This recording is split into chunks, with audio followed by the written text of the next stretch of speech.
In 2003, a thief walked into one of the most exclusive jewelers in London on New Bond Street and left with diamonds worth around £500,000. When police recovered part of the haul, they found a diamond hidden inside a jar of face cream, just like a scene from an old crime film. So they named the thieves after it, the Pink Panthers. But this was never one man or one robbery. Over the next 15 years, the same signature struck city after city: Tokyo, Dubai, Paris, Geneva, lightning raids on the richest jewelers on earth, most of them over in under a minute. By the time anyone saw the pattern, the Pink Panthers had been blamed for hundreds of robberies across dozens of countries, and the theft of an estimated €330 million in diamonds, almost none of it ever recovered. This is the story of the most successful jewel thieves in history, and why no one has ever managed to stop them. To understand the Pink Panthers, you have to start with that jar of face cream. The robbery that gave them their name was fast, clean, and rehearsed. A well-dressed team walked into a Bond Street shop, smashed the cabinets, swept up the stones, and were gone before the staff could react. When investigators found one of the missing diamonds concealed inside a pot of cosmetic cream, a detective remembered the trick from the Pink Panther films, and the name stuck. But naming them was easy, catching them was not. Because as police compared notes across borders, they realized the same handful of methods were turning up everywhere. First in London, then across Europe, then around the world. The robberies were too disciplined, too alike to be coincidence. Someone or something was linking them. Interpol began building a single file for all of it. The Pink Panthers were not lucky. They were prepared. Weeks before a robbery, someone would visit the target. Often an elegant, unremarkable customer who lingered at the counter, quietly memorizing the layout, the cameras, the staff, the way out. Then came the plan. In a rented flat or a quiet hotel room, the team rehearsed the raid down to the second. Who smashed which case, who held the door, who carried the bag, how many seconds before they left. Speed was everything. Many of their robberies were over in under a minute, some in as little as 30 seconds, and when the moment came, it was pure precision and violence. Sledgehammers through the display glass, handfuls of diamonds swept into a bag, and a disappearance into a waiting car or a crowded street before the first alarm had finished ringing.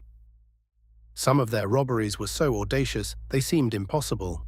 In Dubai, a team drove 2 luxury cars straight through the glass front of a shopping mall jeweler, grabbed millions in gems, and roared back out through the wreckage. In Paris, thieves, some reportedly disguised as women in wigs and scarves, walked into one of the most exclusive jewelers in the world and left with an estimated €80 million in a matter of minutes. In Tokyo, in Monte Carlo, on the French Riviera, the story repeated. The finest stores on earth, emptied in the time it takes to make a coffee. Witnesses barely saw a face.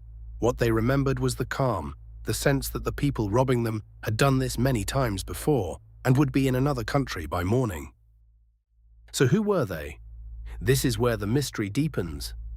The Pink Panthers were never a company, a gang with a boss, or an organization you could arrest your way out of. Investigators believe most came from the former Yugoslavia, Serbia, Montenegro, and their neighbors, many of them hardened by the Balkan Wars of the 1990s, with military training and little left to lose.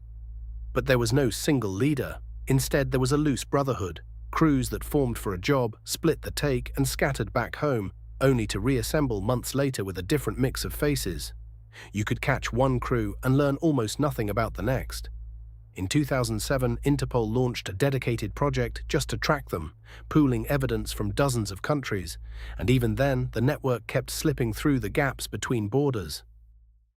Slowly, arrests came.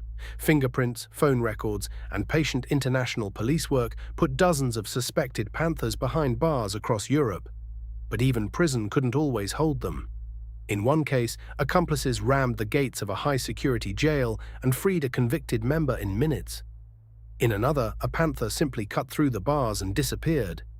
Time and again, men who had been caught were suddenly gone, back across a border, out of reach. And the diamonds themselves almost never came back. Cut, recut, and sold on within days, the stones dissolved into the global jewelry trade, impossible to trace. For every robbery solved, the loot recovered was a tiny fraction of what had walked out the door. So where does that leave the Pink Panthers today? By police estimates, they have carried out hundreds of robberies in around 35 countries, stealing well over 300 million euros in jewels, and the great majority of it has never been recovered. A few members are in prison, many more were never identified at all. The network was never truly broken, only disrupted again and again, while new crews took the place of the old. In the end, the Pink Panthers proved something unsettling, that with enough patience, discipline, and nerve, you really can rob the richest stores on Earth, hundreds of times, and mostly get away with it. They remain the most wanted jewel thieves in the world, ghosts who turned the finest boutiques on the planet into their own private vault. If you want to see how the next impossible robbery comes together, subscribe to Masterplan, a new heist, escape, or con rebuilt in cinematic 3D every week.